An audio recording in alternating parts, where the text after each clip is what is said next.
कर जैविक बदला जा रहा है के लाभार्थी हैं। इस योजना के अंतर्गत 1.23 लाख हेक्टेयर क्षेत्र में वित्त पोषण किया गया है और इन क्षेत्रों के उत्पादनों को नमामि गंगे ब्रांड के रूप में विकसित कर बेचा जा रहा है। श्री अरविंद निषाद जी। अरविंद जी नमस्ते। सबसे पहले आपको कोटि कोटि प्रणाम सर। अरविंद जी। जी सर। ये पीएम किसान सम्मान निधि का जी देश के छोटे किसानों को जी बहुत लाभ हो रहा है। जी सर। और मुझे बताया गया है कि आपके सामने भी कम जमीन की बहुत बड़ी समस्या थी। जी सर। अरविंद जी, आपने जैविक खेती की तरफ ही क्यों मुड़े और इससे आपके जीवन में क्या अंतर आया? जी सर, ग्रेजुएशन करने के बाद हमने अपनी खेती में कुछ नया करने के लिए सोचा था। तो उसी समय माननीय मुख्यमंत्री जी के द्वारा गंगा यात्रा चलाई जा रही थी, जिसमें हमने भाग लिया और आप भी माननीय अटल घाट पर आए हुए थे तब। उसके बाद कृषि विश्वविद्यालय कानपुर में हमने माननीय मुख्यमंत्री जी और माननीय राज्यपाल जी का जो जैविक खेती का प्रशिक्षण चल रहा था उसमें हमने भाग लिया और वहां से हमने प्रशिक्षण भी लिया सर। और उसके बाद हमने सोचा कि अब हम भी जैविक खेती करेंगे। तो हमने यूपी डास्प और कृषि विभाग के अधिकारियों से संपर्क किया और उनसे हमने जैविक खेती की पूरी ट्रेनिंग ली, जिसमें उन्होंने हमको जीवामृत, घन जीवामृत, पंचगव्य आदि चीजें बनाना सिखाया और कैसे खेती की जाए ये सारी की सारी ट्रेनिंग दी। जिसके बाद हमने अपने गांव में क्लस्टर बना करके 20-20 हेक्टेयर के क्लस्टर बनाए, जिसमें और उन क्लस्टरों के सारे किसानों को कृषि विभाग के अधिकारियों ने ट्रेनिंग दी और साथ ही साथ अगर कोई जिसको समझ नहीं आ रहा था उसको हमने अपने स्तर पर ट्रेनिंग दे करके जीवामृत, घन जीवामृत बनाना सिखाया। और आज सभी किसान हमारे जो गंगा किनारे के हमारे गांव के हमारे क्षेत्र के जो किसान हैं वो जैविक खेती की तरफ मुड़ रहे हैं और ज्यादा से ज्यादा लोग जुड़ते चले जा रहे हैं। जिससे क्या हुआ सर? अरविंद जी, जी सर। आमतौर पर आप लोग कौन सी फसल उगा रहे हैं और नमामि गंगे योजना का उसमें कोई परिवर्तन आया, कोई विशेष फायदा हो रहा है आपको? जी सर, खासतौर पर हमारे यहाँ काला नमक चावल, मक्का और ये आलू, गेहूं की फसलें होती हैं, जिसमें क्या है कि हमने एक एफपीओ भी बनाया हुआ है जिसमें हम पैकेजिंग करते हैं ग्रेडिंग करा करके और उसकी ब्रांडिंग होती है। क्या भरा है उसमें, क्या भरा है? सर मूंगफली है। अच्छा जी सर। एक सुझाव दूं अरविंद जी। जी सर। ये धीरे धीरे ये जो सिंगल यूज प्लास्टिक उपयोग करते हैं ना, उसके बजाय जो आजकल अलग बहुत सी चीजें आती हैं जो डिग्रेडेबल होती है, तो क्या होगा, ये नमामि गंगे प्रोजेक्ट की जो मूल भावना है उसको भी आप बल दे पाएंगे। लेकिन मुझे अच्छा लगा कि दूर सुदूर इस प्रकार से उन्नाव में आप पैकेजिंग करके उस पर ब्रांडिंग करके आप अपनी जैविक चीजें बेच रहे हैं। हाँ, आगे बताइए। जी सर, इससे क्या लाभ हुआ है कि जो पहले जो विष युक्त खेती होती थी उससे बीमारियां अधिक बढ़ती थी और जो हम रसायन का प्रयोग करते थे वो सीधे जब बरसात होती थी तो बरसात के पानी के माध्यम से गंगा जी में मैया में पूरा जो जहर था वो चला जाता था। तो आज हम उसका प्रयोग नहीं कर रहे हैं, जिससे कि जो जहर है वो हमारे गंगा मैया में नहीं जा रहा है और हमारी गंगा मैया का जो स्वास्थ्य है वो सही चल रहा है सर। अरविंद जी। जी सर। मुझे खुशी हुई कि आप पढ़ाई करने के बाद जी नौकरी की तलाश करने के बजाय सीमित जमीन होने के बावजूद भी ये नए तौर तरीकों से आपने इतनी बड़ा हौसला बुलंद किया, इतनी व्यवस्था खड़ी कर दी। और इतना ही नहीं, सबसे बड़ी बात यह है कि आप अकेले नहीं, आप सबको ये चीज में जोड़ रहे हैं। जी सबको सिखा रहे हैं। ये मैं सचमुच में आपकी बातें, आपका अनुभव सभी किसानों को प्रेरित करे ऐसी ताकत रखता है। अपनी आजीविका के साथ ही आप माँ गंगा के प्रति भी दायित्व को समझ रहे हैं और कोई भी केमिकल का बहाव गंगा की तरफ न हो जाए, ये भी ये जैविक खेती के कारण संभव हुआ है। तो मैं आपको बहुत साधुवाद देता हूं।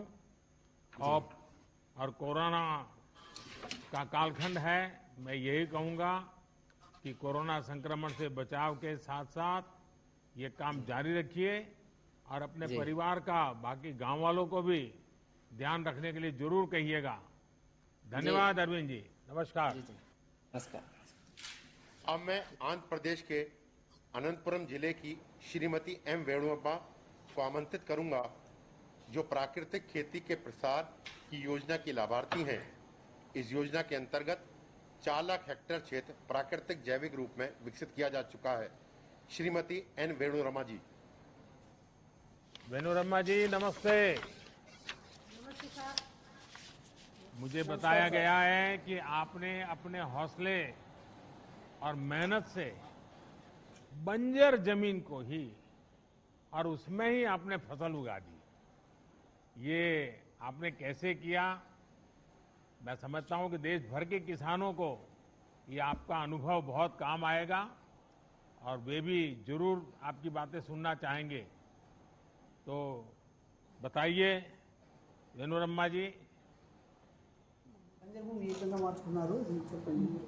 నమస్తే సార్, నా పేరు అన్నరమ్మ.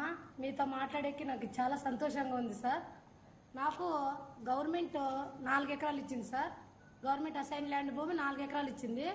అది 10 ఏళ్ళ నుంచి బంజరు భూమి సార్. ఆ భూమిని ప్రకృతి వ్యవసాయం లాగా మార్చుకున్నారు సార్. नमस्कार सर, मेरा नाम मनोरमा है। मेरे को राष्ट्र सरकार वालों ने ऐसे असाइन लैंड 4 एकड़ जमीन दी है सर। वो तो पिछले 10 वर्ष से वो बंजर जमीन है, सूखा खेत है सर। దాంట్లో 2 ఎకరాలు ప్రకృతి వ్యవసాయం చేశాను సార్. ప్రకృతి వ్యవసాయం చేసి నేను 1 ఎకరాకి మూడు పంటలు పండించాను సార్. నవధాన్యాలు, వేరుశెనగ, కూరగాయలు 3 పంటలకే కలిసి నాకు పెట్టుబడి వచ్చేసి 27,000 అయింది. 1 ఎకరాకి వచ్చి 1,07,000 లాభం వచ్చింది సార్. ఎందుకంటే మాకు ఇది ప్రకృతి వ్యవసాయం ఎందుకు చేసామంటే మాకు వర్షపాతం తక్కువ ఉంది కాబట్టి ప్రకృతి వ్యవసాయంలో మార్చుకుంటూ మేము ఈ భూమి డెవలప్మెంట్ చేసుకున్నాం సార్. सर मेरे को 4 एकड़ जमीन है, सूखा जमीन है सर, पानी बहुत कम गिरता है। उसमें मैं वो बंजर जमीन को मैं ठीक करके पिछले 2-3 वर्ष से मैं 2 एकड़ जमीन में मैं प्राकृतिक व्यवसाय करती हूँ। तो प्राकृतिक व्यवसाय में मैं 3 फसल निकाल लेती हूँ सर। उसी प्रकार से मैं प्रकृति व्यवसाय में आगे बढ़ाती जाती हूँ सर।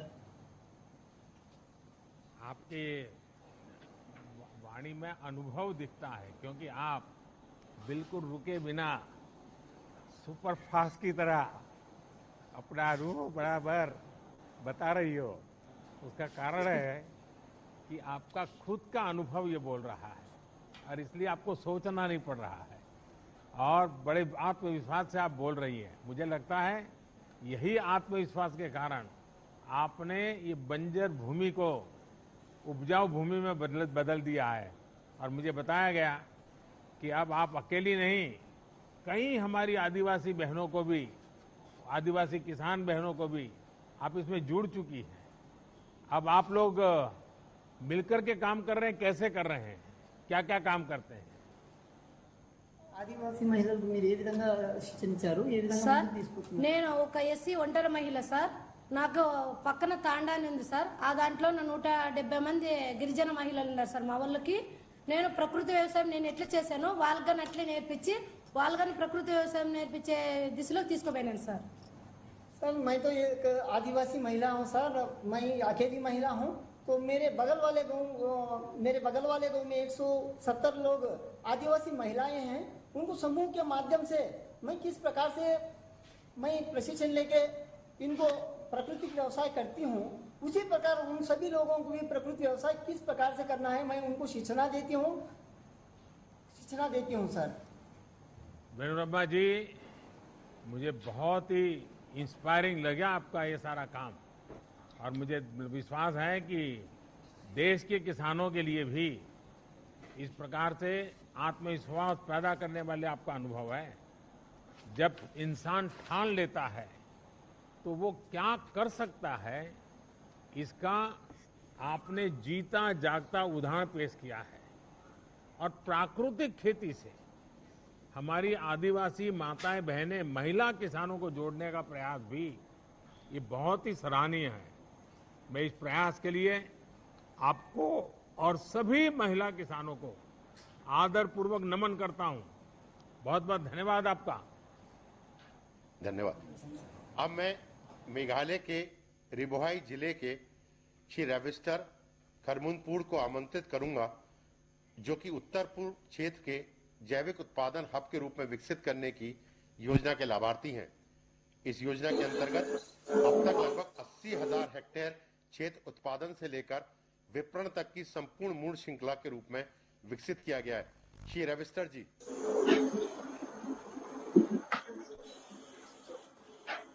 रविस्टर जी नमस्ते। नमस्ते सर। हाँ बताइए। Good morning, Honorable Prime Minister Ji, from the land of Meghalaya. My name is Ravistar Kharumnoy. I live in a village Umtung in Ribohai district of Meghalaya. I'm 36 years old. I have 7 members in my family. I'm the CEO of Eastern Ribohai Organic Farmer Producer Company. Our company is formed in 2017 under Mission Organic Value Chain Development for Northeastern region. We have 500 farmers and we grow our ginger and turmeric organically, and all our produce are organically certified. रविस्टर जी, मुझे बताया गया कि आप organic खेती के साथ साथ ही अपने उत्पाद को प्रोसेस भी करते हैं, वैल्यू एडिशन भी करते हैं और मार्केटिंग भी करते हैं। अगर थोड़ा उसके विषय में भी बताएं तो शायद मैं समझता हूं कि आप जैसे जो एंटरप्रेन्योर भी हैं, किसान भी हैं, एंटरप्रेन्योर भी हैं, तो ऐसे कई नौजवान आजकल कृषि में आ रहे हैं, उनके लिए शायद आपकी बात बहुत प्रेरक हो जाएगी। Sir, we have done processing. We collect all the produce from the farmers. We take it to the FPC, where we have a processing unit. We process it, we pack it, and we label it like this. And then we sell these products to retail chains and companies which are tied up with the FPCs. And when we sell to them, we get better price rather than selling to the local mandis. These companies we have tied up. Some of the companies that we have sold before is to Big Basket, Vivanta Foods in Delhi, EcoCrop, Crop Connect, and other companies we are tied up to the south of India too. So we are eager to do export also from our company. So since there is a huge demand of organic products from Meghalaya in the export market. जरा आपका product दिखाइए, आप थोड़ा दिखा रहे थे, क्या क्या है बैग आपका? We have ginger powder, sliced dried, and Lakadong turmeric, one of the famous turmeric in the world with highest curcumin. So we have bay leaf, and all the cinnamon, all the spices that are grown in Meghalaya. रविस्टर जी, आपकी FPO किसानों के लिए आदर्श और प्रेरणा है। आपने साबित कर दिया है कि किसान जब व्यापार से सीधे जुड़ता है तो उसको कितना लाभ होता है। आपको सरकार की तरफ से इस क्षेत्र में कैसे मदद मिली, इसमें कैसे प्रगति हुई आपको, और कोई सहायता मिल रही है क्या? Yes, sir. We got assistance under Mission Organic Value Chain Development for registration of our FPC, organic certification and production. We also got subsidy for establishing custom hiring center, collection center, and processing unit. We got all the on-farm and off-farm products for the farmers. Then we have got trainings to farmers on capacity building and even to the board members. We are very much thankful to you for this. And we also would like to thank the government of Meghalaya for supporting us and also for giving us 2% interest subvention in KCC loan and also mobilization fund, 5,000 per farmer for full farmer industry. रविस्टर जी, हम सभी आपके प्रति बहुत आभारी हैं कि आपने साबित कर दिया कि किसान मिलकर बिजनेस का कितना सफल मॉडल विकसित कर सकते हैं। इस समय देश भर में 10,000 एफपीओस बनाने का काम चल रहा है और किसान भी अब इसमें बहुत तेजी से जुड़ रहे हैं। कोशिश यह है कि छोटे किसानों के ये संगठन किसान की आय बढ़ाने में और कृषि इंफ्रास्ट्रक्चर और उद्योग को बल देने में, उद्योगों को निमंत्रित करने में बहुत बड़ी भूमिका निभाएंगे।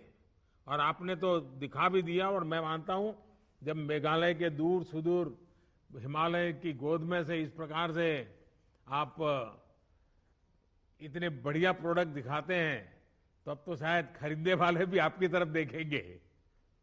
मेरी तरफ से आपको बहुत शुभकामनाएं। Thank you sir.